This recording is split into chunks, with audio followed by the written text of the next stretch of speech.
Welcome to Thiruvarur Samayal. இன்னைக்கு நம்ம சேனல்ல பாவக்காய் குழம்பு எப்படி பண்றதுன்னு பார்க்கலாம். இந்த குழம்புக்கு நான் 4 மீடியம் சைஸ் பாவக்காய் எடுத்திருக்கேன். அதை இந்த மாதிரி கொஞ்சம் பெருசா கட் பண்ணி வச்சுக்கோங்க. இப்போ இந்த பாவக்காவை நம்ம தண்ணியில வேக வைக்க போறோம். அதுக்கு ஒரு கடாயில மாத்திட்டு பாவக்காய் மூழ்கிற அளவு தண்ணி ஊத்திக்கோங்க.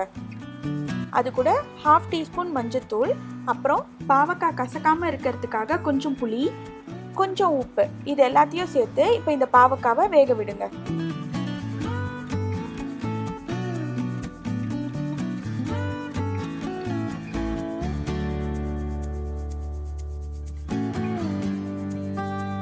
பாவக்காய் 50% வெந்தா போதும். நம்ம குழம்பு தாளிச்சு ஊற்றும் போது இந்த பாவக்காய் முழுசா வெந்துடும்.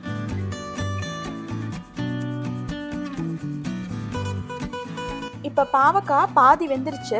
இப்போ இதை நம்ம வடிகட்டி தனியாக எடுத்து வச்சிடலாம். இப்போ குழம்பு தாளிக்கிறதுக்கு ஒரு கடாயில் கொஞ்சம் நல்லெண்ணெய் ஊற்றிக்கோங்க. சூடானதுக்கு அப்புறம் 1/2 டீஸ்பூன் வெந்தயம், ஒரு மீடியம் சைஸ் வெங்காயத்தை வதக்கிக்கோங்க.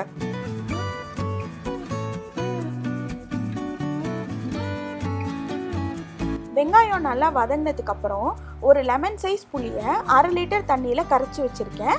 அதை இப்போ நான் சேர்த்துக்கிறேன். 2 டேபிள் ஸ்பூன் குழம்பு மிளகாய் தூள் சேர்த்துக்கோங்க. இதை உங்கள் காரத்துக்கு ஏற்ற மாதிரி அட்ஜஸ்ட் பண்ணிக்கோங்க. அப்புறம் 1/4 மூடி தேங்காயும் 1 டீஸ்பூன் சோம்புவையும் அரைச்சி வச்சுருக்கேன். அதை இப்போ நான் சேர்த்துக்கிறேன். குழம்புக்கு தேவையான அளவு உப்பையும் சேர்த்து நல்லா ஒரு மிக்ஸ் பண்ணிவிட்டு இப்போ இதை நல்லா கொதிக்க விடுங்க.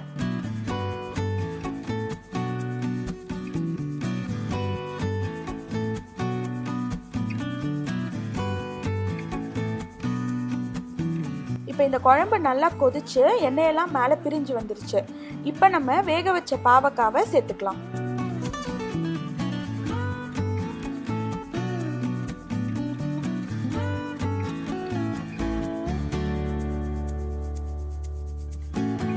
இந்த குழம்பு நல்லா திக்கா வர வரைக்கும் கொதிக்க விடுங்க.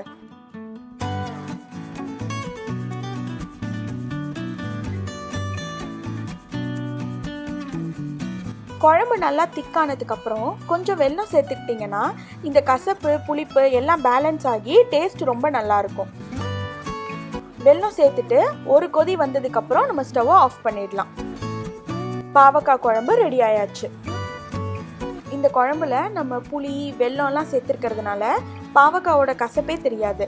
நீங்களும் ஒரு வாட்டி ட்ரை பண்ணி பாருங்க. இந்த வீடியோ உங்களுக்கு பிடிச்சிருந்தா லைக் பண்ணுங்க, ஷேர் பண்ணுங்க, மறக்காம சப்ஸ்கிரைப் பண்ணுங்க.